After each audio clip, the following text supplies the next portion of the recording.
Disclaimer. मेरी आज की वीडियो का मकसद किसी भी गेम को हेट करना नहीं है और ना ही हेट फैलाना है। सो प्लीज़ मेरी आज की स्टोरी को एक स्टोरी के तौर पे ही लिया जाए। ये स्टोरी पबजी पर बेस करती है। तो ये स्टोरी शुरू होती है 18 साल अहमद से। अहमद एक बहुत अच्छा वेल नोन स्टूडेंट था। वो स्कूल का टॉपर था, पढ़ाई में भी बहुत अच्छा था और को सर्कुलर एक्टिविटीज़ में भी भरपूर हिस्सा लेता था। वो अपने पेरेंट्स का लाडला और इकलौता बेटा था। सब कुछ बहुत अच्छा चल रहा था।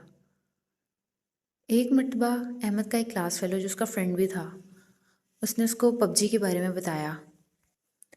पहले तो अहमद ने कोई इंटरेस्ट शो नहीं किया, लेकिन फिर अहमद के फ्रेंड ने उसके सामने उसे खेल कर दिखाई, जिसकी वजह से अहमद का कुछ शौक डेवलप होने लगा और अहमद भी पबजी खेलने लगा।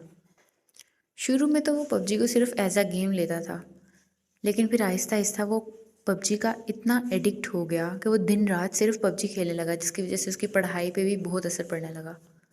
इवन उसके टीचर्स जो कभी उसकी बहुत तारीफ़ें किया करते थे, वो उसकी शिकायतें उसके पेरेंट्स को लगाने लगे।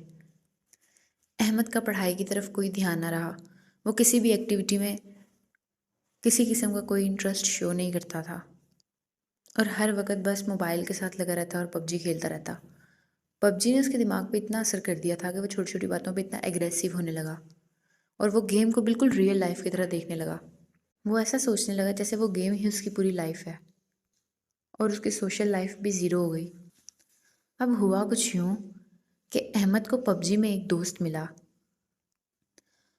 वो अहमद का पबजी में कंपेनियन बन गया और उसके साथ गेम खेलता। लड़का अहमद के घर के करीब भी रहता था और मिलते जुलते भी थे। वो पबजी खेलने लगे। एक मर्तबा पबजी खेलते खेलते गेम के दौरान ही उनकी बहुत बुरी लड़ाई हो गई, जिसकी वजह से अहमद बहुत ज़्यादा एग्रेसिव हो गया। इवन अहमद का वो पबजी फ्रेंड उससे मिलने भी आया और उसे अपोलोजाइज भी करने आया, लेकिन अहमद इस कदर अग्रेसिव हो चुका था कि उसे कुछ समझ नहीं आ रही थी और अहमद ने बहुत बदतमीज़ी करके उसे वापस भेज दिया। काफ़ी दिन तक ऐसे ही उनकी लड़ाई चलती रही और मामला बिगड़ता ही गया।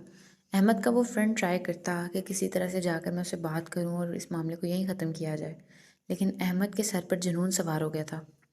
वो पबजी को बिल्कुल ऐसे लेने लग गया था जैसे उसके पर्सनल मैटर बन चुका हो।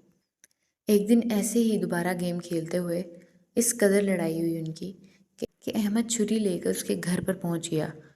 पहले तो अहमद के उस फ्रेंड को लगा कि शायद ये सिर्फ मुझे डरा रहा है, लेकिन अहमद ने उसके पेट में छुरा मार दिया और अहमद का वो दोस्त स्पॉट पर ही मर गया।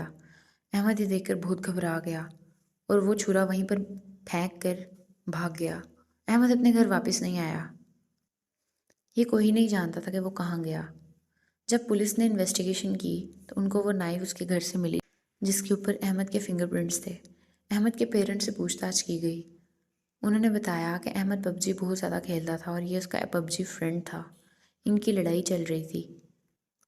पुलिस ने अहमद को ढूंढने की बहुत कोशिश की, लेकिन वो उसका पता कहीं ना लगा सकी। कई महीने वो अहमद को ढूंढते रहते हैं, लेकिन फिर एक जगह से उन्हें एक लाश मिलती है, जिसके साथ कुछ सबूत भी मिलते हैं, जिससे उन्हें पता लगता है कि अहमद की लाश है। जब अहमद की लाश का पोस्टमार्टम किया जाता है तो पता लगता है कि अहमद ने खुदकुशी की है। जब उसके पेरेंट्स को ये बात पता चली तो उनकी तो जैसे दुनिया ही उजड़ गई थी, क्योंकि अहमद उनका इकलौता बेटा था। इस कहानी से हमें ये पता लगता है कि किस तरह से एक गेम ने एक हंसता बसता घर उजाड़ दिया और अहमद की जान चली गई और अहमद के उस दोस्त की भी। मैं फिर से ये मेंशन करती चलूँ कि मेरी स्टोरी का मकसद हरगिज़ ये नहीं था कि मैं किसी गेम को हेट करूँ। ये बस एक रियल इवेंट पर बेस्ड ट्रू स्टोरी थी।